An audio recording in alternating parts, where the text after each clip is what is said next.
નમસ્કાર વિદ્યાર્થી મિત્રો, કેમ છો? ન્યૂ વિઝન ઓનલાઈન ક્લાસમાં આપ સર્વેનું હાર્દિક સ્વાગત છે.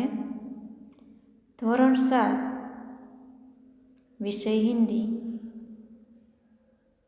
પાઠ 2 હમ ભી બને મહાન.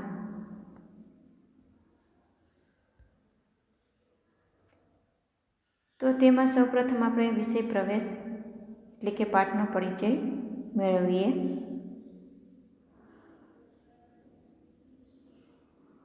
सीधे सादे कार्य एवं घटनाओं में कर्तव्य पालन, प्रामाणिकता, मानवता, अविरत अभ्यास आदि तत्व छूटने पर कार्य और कर्ता दोनों की गरिमा और महिमा बढ़ जाती है.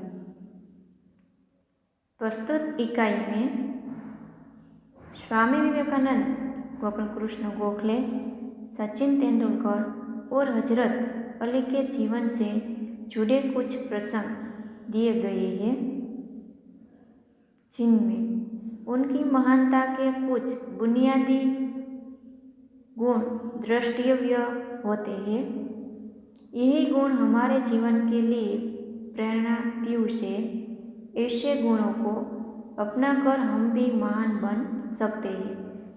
કે આપણા ભારત દેશમાં ઘણા લોકો એવા છે કે જે કર્તવ્ય પાલનથી, પ્રામાણિકતાથી, માનવતાથી અવિરત અભ્યાસ કરે છે અને સતત સંસ્કૃત કે જે આપણે ભારતીય સંસ્કૃતિ છે તેમાં તે તત્વથી પોતે એવા કાર્ય અને કર્મો કરે છે કે પોતાની મહિમા એટલો કર્મ કરીને આગળ વધે છે. તો આ પાઠમાં કે સ્વામી વિવેકાનંદ છે, ગોપાલ કૃષ્ણ ગોખલે, સચિન તેંડુલકર અને હજરત અલી વગેરેના જીવનના જુદા જુદા પ્રસંગો આપવામાં આવેલા છે કે જેમને અનેક એવો મહાન કાર્યો કર્યા છે. તે બુનિયાદી અભ્યાસ કરીને પોતાના ગુણ દ્રષ્ટિથી આગળ વધી રહ્યા છે. આપણા જીવનમાં પણ ગુણ છે એવા તેમનામાં ગુણ આપેલા છે. તે પ્રેરણા આપણે લેવી જોઈએ કે ગુણો તેમના આપણે અપનાવીને મહાન बन सकिए છીએ. कि महान व्यक्तियों में कुछ विशेष गुण होते हैं. किसी के मानवता के प्रति गहरा प्रेम होता है, किसी में दुर्लभ प्रामाणिकता होती है, कोई अपने नियम का पक्का होता है. चरित्र और स्वभाव की ऐसी विशेषताएं है व्यक्ति को महान बनाती है. इस पाठ में कुछ ऐसे ही गुणी महान व्यक्तियों के बारे में बताया गया है. तो સૌપ્રથમ આપણે તેમના શબ્દ સમજીએ.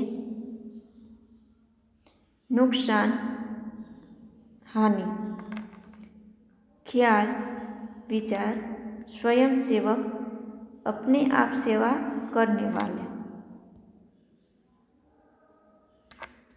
नियुक्त, काम पर लगाया हुआ,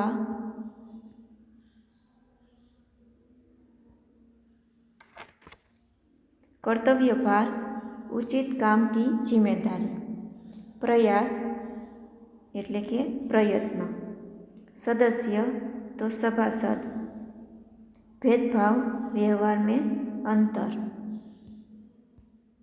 प्रसिद्ध विख्यात,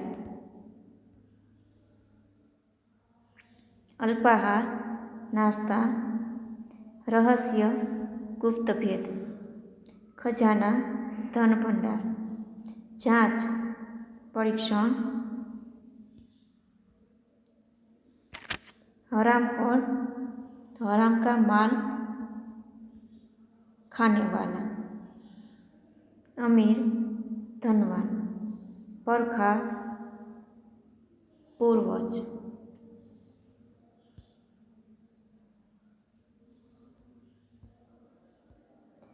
તો તેમાં છે કર્તવ્ય કે કર્તવ્ય આપણે કઈ રીતે નિભાવવાનું હોય છે કે કઈ રીતે આપણે કર્મ કરીએ અને આપણું કર્તવ્ય આપણા જીવનમાં નિભાવવાનું છે. તો એવી જ અહીંયા હમ ભી બને મહાન વિદ્યાર્થી મિત્રો, તેનો આજે આપણે અભ્યાસ કરવાનો છે. તો હમ ભી બને મહાન પ્રેરક પ્રસંગ છે.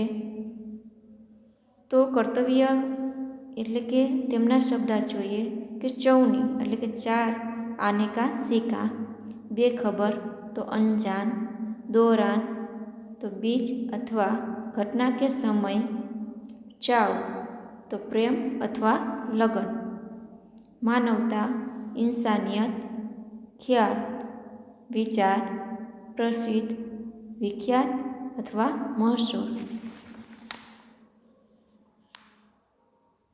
कि मेले में सब खिलौने ले रहे थे, तब नरेंद्र नामक एक लड़के ने 2 रुपये का एक शिवलिंग खरीदा. अब भी उसके पास एक चौनी बची थी. एक लड़के को रोते देखकर नरेंद्र ने उससे पूछा, क्यों रो रहा है? लड़के ने कहा, मेरे पास एक चौनी भी थी, कहीं गिर गई. अब मेरी माँ मुझे बहुत પીટેંગી. મેળામાં સૌ રમકડાં ખરીદી રહ્યા હતા ત્યારે નરેન્દ્ર નામના એક બાળકે 2 રૂપિયાનું એક શિવલિંગ ખરીદ્યું. હજી પણ એની પાસે એક પાવલી એટલે કે 4 આના બચી હતી. એક છોકરાને રડતો જોઈને નરેન્દ્રએ તેને પૂછ્યું, શા માટે રડી રહ્યો છે? છોકરાઓએ કહ્યું, મારી પાસે એક પાવલી હતી, તે ક્યાંક પડી ગઈ. હવે મારી મા મને ખૂબ મારશે. કોઈ બાત નહીં, ये लो चौनी, कहकर नरेंद्र ने अपनी चौनी उसे दे दी और आगे बढ़ गया. કશો વાંધો નહીં, આ લે પાવલી કહીને નરેન્દ્રએ પોતાની પાવલી તેને આપી દીધી અને આગળ ચાલ્યો. अभी नरेंद्र कुछ दूर ही गया था कि सामने से एक मोटर आती दिखाई दी. एक छोटा सा बच्चा उस मोटर से बिल्कुल बेखबर चला जा रहा था. नरेंद्र ने झपट कर उस बालक को खींच लिया. एक पल की देरी होती तो वह बालक मोटर के नीचे आ जाता. इस झपट की क्रिया में नरेंद्र के हाथ से शिवलिंग छूटकर गिर गया और टूट गया. इस दौरान इकट्ठे हुए लोगों में से किसी ने कहा, बेचारे का नुकसान हो गया, कितने चाव से खरीदा था शिवलिंग. यह सुनते ही नरेंद्र ने कहा, इससे क्या, इस बालक की जान बचाना मेरा पहला कर्तव्य है. હજી નરેન્દ્ર થોડે દૂર જ ગયો હતો કે સામેથી એક મોટર આવતી નજરે પડી. એક નાનકડો બાળક તે મોટરથી બિલકુલ અજાણ ચાલ્યો જતો હતો. નરેન્દ્રએ દોડીને તે બાળકને ખેંચી લીધો. જો એક પળની વાર થઈ હોત તો તે બાળક મોટર નીચે આવી જાત. આ રીતની દોડાદોડીમાં નરેન્દ્રના હાથમાંથી શિવલિંગ પડી ગયું અને તૂટી ગયું. આ દરમિયાન એકઠા થયેલા લોકોમાંથી કોઈકે કહ્યું, બિચારાનું નુકસાન થઈ ગયું, કેટલા ઉમંગથી શિવલિંગ ખરીદ્યું હતું. આ સાંભળીને નરેન્દ્રએ કહ્યું, તેથી શું થયું? તેથી શું? આ બાળકનો જીવ બચાવવો મારું પહેલું કર્તવ્ય છે. वस्तु से भी व्यक्ति का जीवन ज़्यादा महत्वपूर्ण है. मानवता सबसे ऊपर है. बचपन से ही इसे ख्यालात रखने वाला नरेंद्र आगे चलकर स्वामी विवेकानंद के नाम से प्रसिद्ध हुआ. वस्तु करता व्यक्तिનું જીવન વધારે મહત્વપૂર્ણ છે. માનવતા સૌથી શ્રેષ્ઠ છે. બાળપણથી જ આવા વિચારો રાખનારો નરેન્દ્ર આગળ જતાં સ્વામી વિવેકાનંદના નામથી પ્રસિદ્ધ થયો. કે જે નાનો બાળક નરેન્દ્ર હતા તે જ પોતે એક સ્વામી વિવેકાનંદ નામથી પ્રસિદ્ધ થયા. નિયમ સબકે લીએ હે. નિયમ સબકે એટલે કે સૌને, લીએ એટલે કે માટે છે, કે નિયમ સૌને માટે છે. बात सन 1985 की है. पुणे के न्यू इंग्लिश हाई स्कूल में समारोह हो रहा था. प्रमुख द्वार पर एक स्वयंसेवक नियुक्त था. जिससे यह कर्तव्य भार दिया गया था कि आने वाला अतिथियों के निमंत्रण पत्र देकर उन्हें सभी स्थल पर यथास्थान बिठा दे। उस समारोह के मुख्य अतिथि के थे मुख्य न्यायाधीश महादेव गोविंद रानडे। जैसे ही वह विद्यालय के द्वार पर पहुंचे, वैसे ही स्वयंसेवक ने उन्हें अंदर जाने से शालीनतापूर्वक रोक दिया और निमंत्रण पत्र की मांग की थी। बात ईस्वीसन 1885ની છે। પુનાની ન્યૂ ઇંગ્લિશ હાઈસ્કૂલમાં સમારંભ થઈ રહ્યો હતો। મુખ્ય દ્વાર પર એક સ્વયંસેવકની નિમણૂક કરવામાં આવી હતી। તેને એક કામ સોંપવામાં આવ્યું હતું કે આવનારા અતિથિઓનું નિમંત્રણ પત્ર જોઈને તેમને સભાગૃહમાં યોગ્ય સ્થાને બેસાડવા। તે સમારંભમાં મુખ્ય અતિથિ મુખ્ય ન્યાયાધીશ મહાદેવ ગોવિંદ રાનડે હતા। જેવા જ તેઓ વિદ્યાલયના દ્વાર પર પહોંચ્યા કે સ્વયંસેવકે તેમને અંદર પ્રવેશતા વિનયપૂર્વક રોક્યા અને નિમંત્રણ પત્ર मांग्યું। बेटा, मेरे पास तो निमंत्रण पत्र नहीं है, रानडे ने कहा। कि बेटा, मारी पासे तो निमंत्रण पत्र નથી, રાનડેએ કહ્યું। કે महादेव गोविंद रानडे, क्षमा करें, तब आप अंदर प्रवेश न कर सकेंगे। स्वयंसेवक का नम्रतापूर्वक उत्तर था। क्षमा करो, त्यारे तो आप अंदर प्रवेश नहीं करी सको, स्वयंसेवकનો नम्रतापूर्ण उत्तर હતો। द्वार पर रानडे को देखकर स्वागत समिति के कई सदस्य आ गए और उन्हें मंच की ओर ले जाने का प्रयास करने लगे, पर स्वयंसेवक ने आगे बढ़कर कहा, श्रीमान, मेरे काव्य में यदि स्वागत समिति के सदस्य ही रोड़ा अटकाएंगे तो मैं अपना कर्तव्य कैसे निभा सकूँगा। कोई भी अतिथि हो, उसके पास निमंत्रण पत्र होना ही चाहिए। भेदभाव की नीति मुझसे नहीं बढ़ती आएंगी।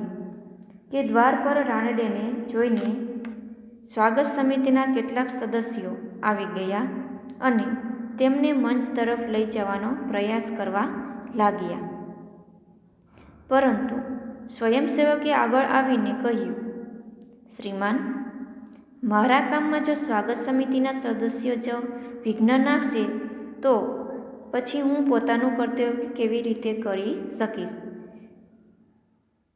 કોઈ પણ અતિથિ હોય તેની પાસે નિમંત્રણ પત્ર હોવું જ જોઈએ। भेदभावની નીતિ મારાથી સહન નહીં થાય।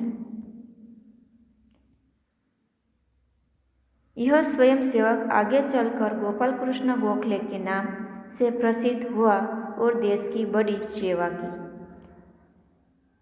आ स्वयंसेवक આગળ જતા ગોપાલ કૃષ્ણ ગોખલેના નામથી પ્રસિદ્ધ થયો અને તેણે દેશની ખૂબ સેવા કરી।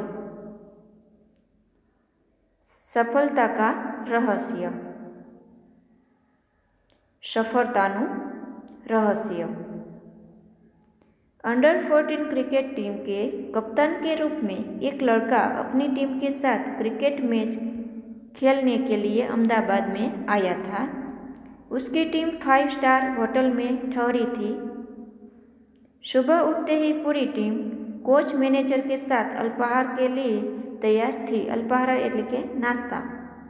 एकमात्र कप्तान नहीं दिखाई दे रहा था। उसे ढूंढने के लिए पूरी टीम लग गई, पर वह नहीं मिला। बाद में किसी ने आकर उसके कमरे की गैलरी में देखा तो वह एक हाथ में गेंद फेंक रहा था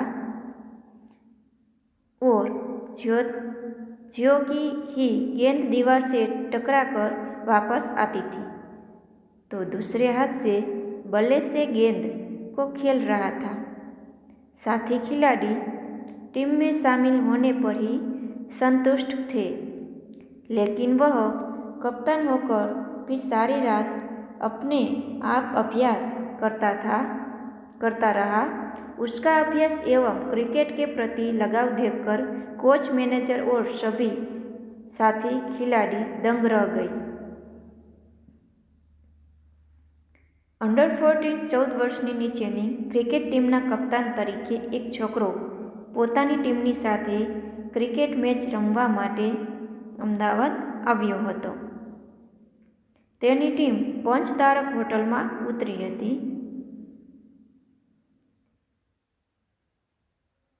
સવારે ઉઠતા જ આખી ટીમ કોચ, મેનેજરની સાથે અલ્પાહાર માટે તૈયાર હતી. એકમાત્ર કપ્તાન દેખાતો ન હતો. આખી ટીમ તેને શોધવા લાગી, પરંતુ તે મળ્યો નહીં.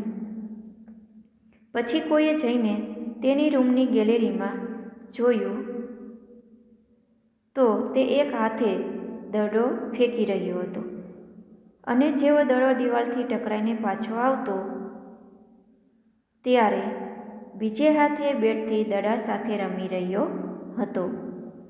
સાથી ખેલાડીઓ ટીમમાં સામેલ થવાથી જ સંતુષ્ટ હતા, પરંતુ તે કપ્તાન હોવા છતાં આખી રાત પોતે અભ્યાસ કરતો રહ્યો.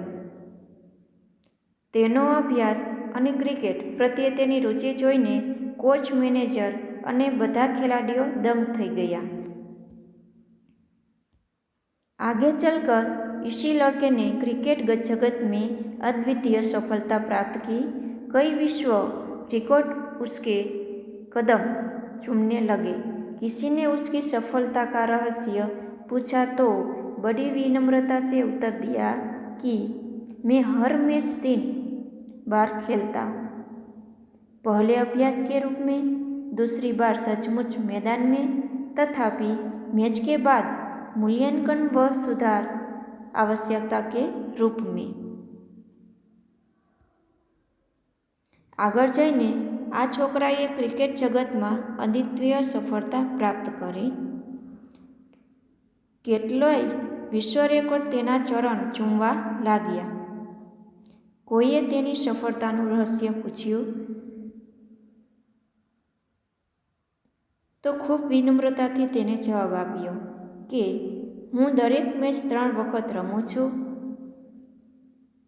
પહેલા અભ્યાસ રૂપે, બીજી વાર ખરેખર મેદાનમાં અને ત્રીજી વાર મેચ બાદ मूल्यांकन तथा सुधारणी आवश्यकता रूपे.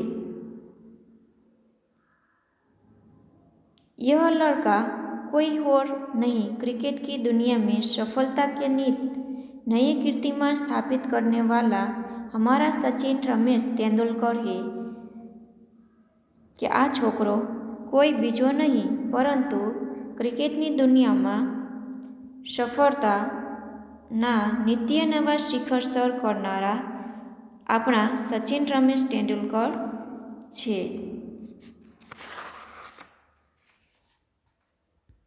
सचमुच एकाग्रता, अविरत अभ्यास, कठोर परिश्रम एवं लगन ही सफलता के आधार है. कि खरेखर एकाग्रता, अविरत अभ्यास, कठोर परिश्रम અને રુચિ જ સફળતાના આધાર છે. તો વિદ્યાર્થી મિત્રો, આજે આપણે અહીં સુધીનો અભ્યાસ કર્યો છે. તેમાંથી તમારે સારા અક્ષરે કર્તવ્યવાળો જે પેરેગ્રાફ છે તે આખો તમારે હોમવર્કમાં લખવાનો છે. હવે પછી આગળના વિડીયોમાં અભ્યાસ કરીશું. આભાર. જય હિન્દ, જય ભારત.